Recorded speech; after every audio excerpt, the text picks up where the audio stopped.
Good evening, everyone. This is chapter 1, the Indian Constitution. In this chapter, we are going to start this chapter with the football game. As you know that this is according to the rule of the football, if the ball touches the arm of any player, then it is considered as a fall. Football के game में अगर player की arm वहाँ पे touch हो जाती है, उसकी हाथ टच हो जाते हैं, तो इसको फॉल कंसीडर्ड किया जाता है. Similarly in other games there are some rules according to which those games are played. At the same time, there are some fundamentals, there are some constitutive rules that is made for the societies, and society also has constitutive rules that make it what is. Society में भी कुछ ऐसे ही constitutive rules बने होते हैं जिससे society चलती है, और इसीलिए that differentiate it from other kinds of society. इसीलिए एक सोसाइटी दूसरे सोसाइटी से डिफरेंट होती है. दोनों के अपने अपने रूल्स होते हैं. This rules are formulated through consensus. Rules जो होते हैं that was made by the consensus. सबके एग्रीमेंट से जो रूल होते हैं वो सोसाइटी में फॉर्म किए जाते हैं, बनाए जाते हैं. And in modern countries this consensus usually available in written form. और ये जो लोगों का एग्रीमेंट होता है वो मॉडर्न कंट्रीज़ में आज के टाइम में वो रिटन फॉर्म में ये सारे रूल्स एंड रेगुलेशंस जो है वो लिखे जाते हैं. So a written document in which we find such rules is called a constitution. Constitution means this is a written document in which we find rules by which the country is governed. Clear? So this written document is known as Constitution. As you have read earlier in classes 6th and 7th, you have wondered why we need a constitution. हमें constitution की ज़रूरत क्यों है. आपको ये जानने की इच्छा भी होगी कि how the constitution got written. तो आखिर में ये जो रिटन डॉक्यूमेंट था जिसमें इतने सारे रूल्स रेगुलेशंस बने हुए हैं जिसके अकॉर्डिंग सोसाइटी जो है वो फॉर्मुलेट होती है, तो ये रूल्स रेगुलेशंस किसने बनाया. How the constitution got written, who wrote it, इस रूल रेगुलेशन को किसने लिखा. So in this chapter we will going to discuss both the issues, means what is written in the constitution and who wrote it, and we will also discuss the key features of the Indian constitutions. Each of these features is crucial to the working of democracy in India. Okay, so इस chapter में हम देखेंगे कुछ constitution के की features, ठीक है, जिसकी वजह से इंडिया की जो डेमोक्रेसी है वो रन करती है. Our topic is why does a country need a constitution? हमें कॉन्स्टिट्यूशन की ज़रूरत क्यों है. Today, most countries in the world have a constitution. While all democratic countries are likely to have a constitution, it is not necessary that all countries that have a constitution are democratic.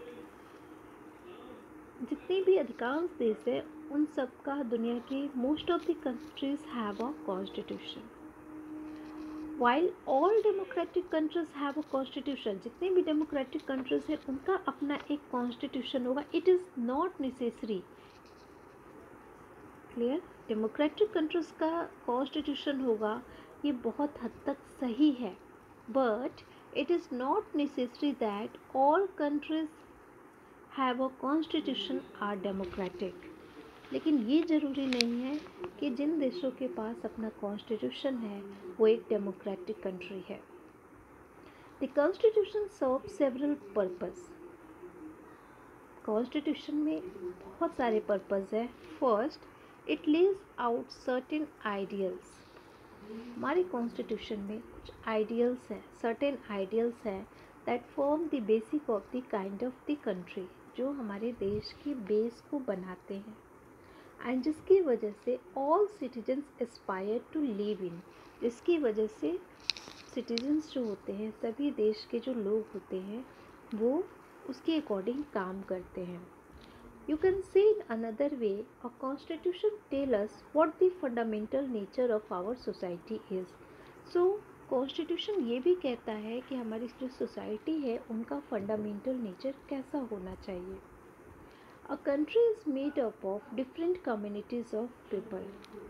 You know that India is a large country in which various diversities are found.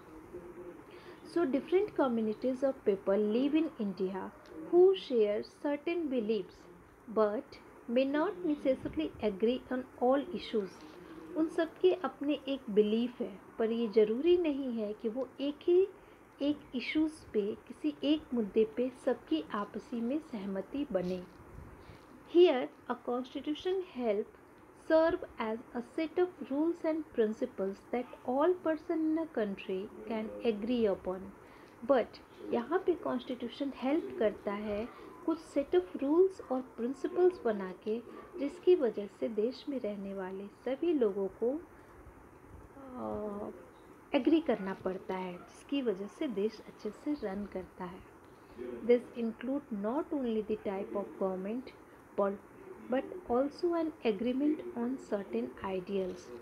ये जो rules है, जो constitutions में लिखा हुआ है, ये सिर्फ हमें ये नहीं बताता कि गवर्नमेंट किस टाइप की है, डेमोक्रेटिक है, मोनार्क है, या फिर बट ऑल्सो एन एग्रीमेंट, बल्कि उस कॉन्स्टिट्यूशन में कुछ सर्टेन आइडियल्स होते हैं जिसको देश के सभी लोग, that they all believe that the country should uphold. देश के सभी ऑल सिटीजन्स ये मानते हैं कि यस, कंट्री को वो सारे रूल्स एंड रेगुलेशंस फॉलो करना चाहिए. Come to the next, let us try and understand what is mean bye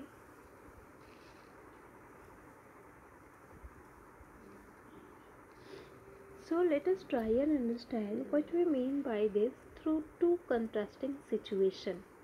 अब हम इसको समझने की कोशिश करते हैं. Of this situation is of Nepal, a country that borders India on the north, जो हमारा एक बॉर्डर पे रहने वाला एक देश है, हमारा पड़ोसी देश है, नेबरिंग कंट्रीज है. Until recently, Nepal was a monarchy. शुरू में नेपाल जो था वो एक मोनार्कियल फॉर्म ऑफ गवर्नमेंट था. Monarchial form of government is those where the country is governed by king और a queen. But the previous constitution of Nepal which had been adopted in 1990 reflect the fact that the final authority rested with the king. फिर आगे क्या होता है कि constitution बनने से पहले नेपाल में 1990 तक जो थी फाइनल अथॉरिटी किंग के हाथ में थी. A people's movement in Nepal fought for several decades to establish democracy. फिर वहाँ पे लोगों का मूवमेंट हुआ नेपाल में. क्यों? क्योंकि वहाँ पे डेमोक्रेसी जो है वो इस्टेब्लिश हो. And in 2006 they finally succeeded. 2006 में फाइनली नेपाल को कॉन्स्टिट्यूशन मिल जाता है. But before 2006 there was Nepal was a monarchial form of government. Now Nepal become a democratic country after the people's movement. The reason that they did not want to continue with the previous constitution. अब जो नेपाल के लोग थे वो नहीं चाहते थे कि हम पुराना जो कॉन्स्टिट्यूशन चला आ रहा है उसको कंटिन्यू करें. ठीक है, क्योंकि उन्होंने इसके लिए एक लंबी फाइटिंग जो थी, वो लंबा एक मूवमेंट चला था इसके लिए. As in the game of football in which a change in the constitutive rule will change the game altogether. Football के गेम में अगर कॉन्स्टिट्यूटिव रूल में चेंज होता है, रूल रेगुलेशन चेंज हो जाते हैं, तो क्या होता है, पूरा गेम चेंज हो जाएगा। Nepal, by moving from a monarchy to a democratic country, needs to change all its constitutive rules in order to usher in a new society. Nepal जो है अब क्या हुआ, मोनार्कियल से डेमोक्रेटिक गवर्नमेंट में आया, इसीलिए उसको ज़रूरत थी कि वो सारे कॉन्स्टिट्यूटिव रूल रेगुलेशन जो बने हैं वहाँ पे अब उसको चेंज कर दिया जाए, क्योंकि वहाँ का गवर्नमेंट का जो फॉर्म है वो चेंज हो गया है। That is why the people of Nepal adopted a new constitution for the country. इसलिए इन 2015 में नेपाल में एक नया कॉन्स्टिट्यूशन फॉर्म हुआ। The caption alongside elaborate Nepal struggle for democracy. ये जो पिक्चर आप देख रहे हैं, this picture elaborate the democracy in the Nepal. Next, the second important purpose of the Constitution is to define the nature of country's political system. Country's political system का को define करना, मतलब our Constitution also tells that कि what will be the country's political system, हमारे देश का political system कैसा होगा, वो कैसे nature का होगा, that is defined by the Constitution. For example, Nepal's earlier constitution states that the country was to be ruled by the king. पहले क्या था, नेपाल का जो कॉन्स्टिट्यूशन था वो क्या कहता है कि कंट्री जो है दैट वाज रूल पहले किंग के द्वारा और उसके मिनिस्टर्स के द्वारा रूल हुआ करता था नेपाल में। इन कंट्रीज दैट हैव एडॉप्टेड और democratic form of government or polity, the constitution play a crucial role in laying out certain important guidelines that govern decision making within the society. The constitution जो है अब वो यहाँ पर important role play करता है। कैसा, क्योंकि उसमें कुछ certain guidelines होती हैं जिसकी वजह से countries में या society में जो decision making है वो govern होती है। In a democracy, we choose our leaders so that they can exercise power responsibly on our behalf. किसी भी डेमोक्रेटिक कंट्री का ये सबसे बड़ा फीचर है कि their representative are choose by the people and this representative exercise their power on behalf of the people of the country. हम अपने जो लीडर्स चूज़ करते हैं वो लीडर हमारे बिहाफ पे देश को चलाते हैं। So there is a possibility that this leader might misuse their authority. इसीलिए वहाँ पर एक पॉसिबिलिटी होगी कि हो सकता है ये जो रूलर्स हैं ये अपनी अथॉरिटी का मिसयूज़ कर ले। And the constitution usually provides safeguard against this. अब यहाँ पे हमारी कॉन्स्टिट्यूशन जो है हमें इसके अगेंस्ट में, अगर पॉलिटिकल लीडर्स जो है वो अपने पावर का मिसयूज़ करते हैं तो हमारी कॉन्स्टिट्यूशन हमारी प्रोवाइड सेफगार्ड, वो हमें सेफ रखेगी एंड वो अथॉरिटी का मिसयूज़ नहीं होने देगी, नहीं तो पूरी कंट्री में इनजस्टिस फैलेगा, जैसा कि आप इस स्टोरी बोर्ड से समझ सकते हो। There is a boy Suresh who was the monitor of the class, और उसने अपनी इस पोजीशन का फ़ायदा उठाते हुए उसकी क्लास में एक लड़का है अनिल, वो अनिल को कहता है कि आज तुम्हारी शिकायत मैं मिसेज राव से करूँगा जो कि उसकी क्लास टीचर है। अब उसने कहा सुरेश जो है वो एक बुली है, मतलब दूसरों को बहुत ज़्यादा तंग करता रहता है। अब सुरेश ने मिसेज राव जैसे ही क्लास में आती हैं तो उसने अपनी पोजीशन का फ़ायदा उठाते हुए अनिल को मिसेज राव से डांट पड़ाई। इससे ये समझ में आता है कि अनिल ने, सुरेश ने अपनी पोजीशन का मिसयूज़ किया एज अ मॉनिटर। ऐसे हम लोग बहुत सारी केसेस जो है अपनी क्लासरूम में भी देखते हैं। In democratic societies the Constitution often laid down rules that guard against the misuse of authority by our left. Political leaders, अब आप देख रहे हो कि कैसे हमारे पॉलिटिकल लीडर्स भी अपनी पोजीशन का मिसयूज़ कर सकते हैं, अथॉरिटी का। वैसे में हमारी कॉन्स्टिट्यूशन कुछ रूल्स रेगुलेशंस बनाई है जिसकी वजह से वो हमें गार्ड करती है, हमें सेफ रखती है। Indian constitution, do you recall the chapter on the Dalit writer Om Prakash Valmiki in class 7? Om Prakash Valmiki जो थे वो एक दलित राइटर थे। क्या आपको उनकी बुक जूठन याद है, जिसमें हमने देखा था कि कैसे ओम प्रकाश वाल्मीकि जो थे, क्योंकि वो दलित थे, अनटचेबल कास्ट के थे, तो उनके साथ डिस्क्रिमिनेशन उनको कितना फेस करना पड़ा था। Here our constitution, Indian constitution so guarantees the right to equality to all persons. अब हमारी इंडियन कॉन्स्टिट्यूशन ने ये गारंटीड कर दिया है कि किसी भी, चाहे वो किसी भी कास्ट का हो, किसी भी रिलीजन का हो, ऑन द किसी भी जेंडर का हो या किसी भी स्टेट का रहने वाला हो, there is a right to equality to all persons and not a single citizen can be discriminated. In this way, we are seeing here that the right to equality is one of the fundamental rights guaranteed by our Indian Constitution. इस तरह से Indian constitution हमें ये right देकर, fundamental right देकर हमें save करता है. Another important function that Constitution plays in a democracy, Constitution ensures that a dominant group does not in power against. अब यहाँ पे ये जो ग्रुप है, a constitution plays in a democracy to ensure that a dominant group does not use its power against other less powerful people. हमारा constitution ये ensure करता है कि जो डोमिनेंट ग्रुप है देश में, डेमोक्रेटिक कंट्री में, वो डोमिनेंट ग्रुप अपने पावर को, अपनी डोमिनेंसी दूसरे जो लेस पावरफुल पीपल हैं या ग्रुप है उन पर अपनी डोमिनेंसी ना दिखाए.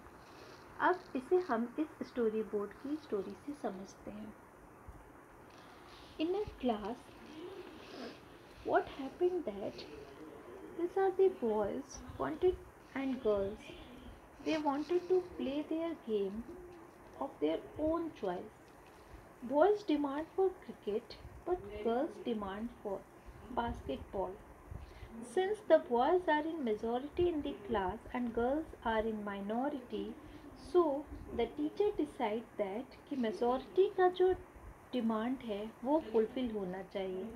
इसीलिए जो टीचर थी उन्होंने ये कहा कि जो बॉयज़ ने गेम को सोचा है, यानी क्रिकेट को सोचा है, सो दे विल प्ले क्रिकेट, तो फिर उनको क्रिकेट के लिए अलाउ कर दिया जाता है. Here there is a question that what about the minority.